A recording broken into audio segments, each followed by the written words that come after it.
And welcome back. We are rounding out our show today with another great Slamdance film. This is an experiential dance film, very unique, like nothing you've seen before. And here to tell us all about it is director Mark Pellington.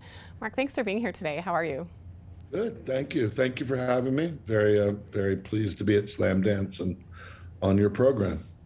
Now, this is an experimental dance film, as I mentioned, that conveys very powerful emotions. When you describe the film to people, how do you explain it? Um, I explain it that it's not dance, ballet like the Nutcracker, like growing up. That movement and bodies in motion are sometimes the most pure way to express feeling.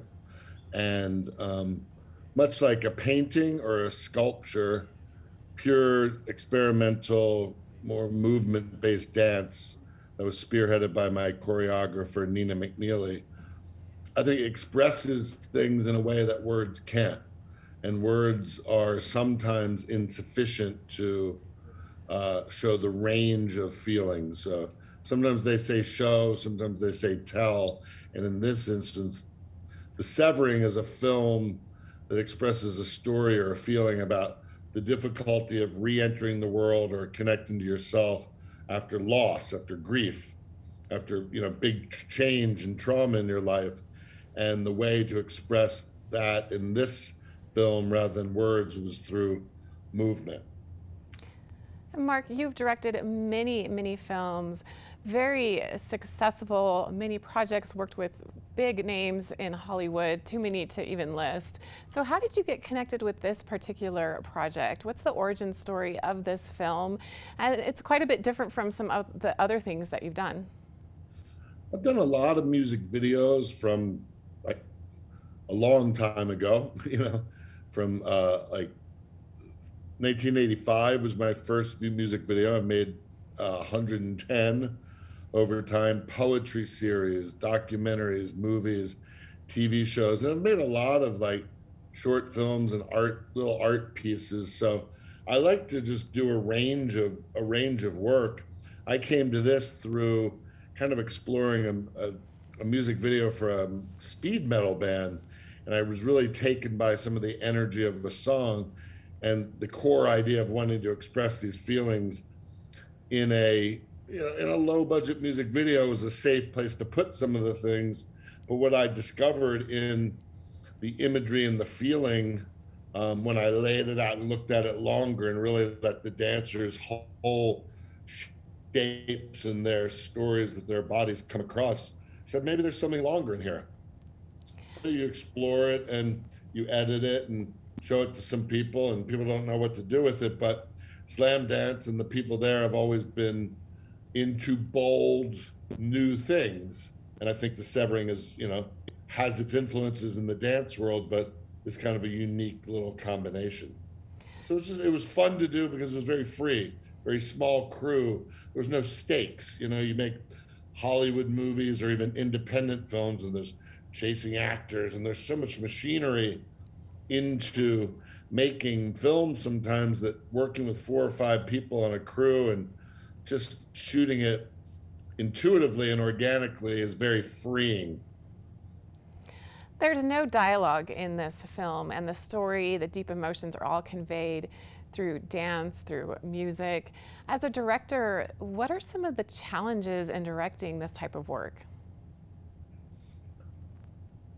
I think the challenges, to be honest with you, are more in getting it seen and the reception that people have, because there's no plot. There's no plot or story that everybody can follow, like A plus B to C. Linear narrative films have a cause and effect, so everybody kind of follows the same story. They might have a different emotional reaction to it, but they're all kind of following the same blueprint or map narratively. This is far more kind of abstract, and depending on your mood, you could be watching this on your phone or hopefully one day on a big screen. It's a completely different experience. So I think anybody who looks at photographs or looks at paintings, that when you're standing in front of a painting for a long time, It's different than looking at it, flipping through a magazine. Same thing with music. The immersion into it, I think, just deepens your experience with it. But it's, you know, it's not a it's not always a pleasant film, you know, because grief isn't always a pleasant emotion. So some of it, and it's not meant to shock or be intentionally unnerving. It's just an expression. And there's all sorts of expressions from, you know, from My Little Pony to Ridley Scott movies to, you know, fantasies on Netflix to obscure experimental theater. There's a range of expression there and entertainment for all sorts of people. So this is a little more esoteric. I think anybody into horror or comic books or dance or punk rock or alternative music or deep spiritual exploration will find something in the film. Oh, you mentioned the emotion that this film provokes, and everyone will come away with a different feeling. For me, when I watched it, I felt feelings of grief, anxiety, pain, depression, joy, all of these different feelings that come together. So I'm curious for you, what do you feel in directing this film and now in watching it? What type of feelings, emotions do you come away with? You know, we made this film a while ago, so and sometimes we'd play the song that we were listening to, sometimes there was no music, sometimes we just played something, and the music wasn't even, the music's in the final film wasn't even necessarily what we were playing for the dancers. What I felt when I was watching it that day was just mind-blowing, pure expression, and it really helped me. It was very therapeutic for me. It really helped me, you know, when Courtney, the dancer, she's holding herself, I connected to that struggle and I appreciated her expression. And I had not told her anything.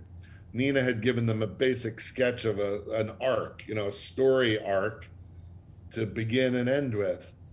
And so I felt a lot of different things making it and then looking at it. Now, when I look at it like I do with many of my films, I'm in a different place, and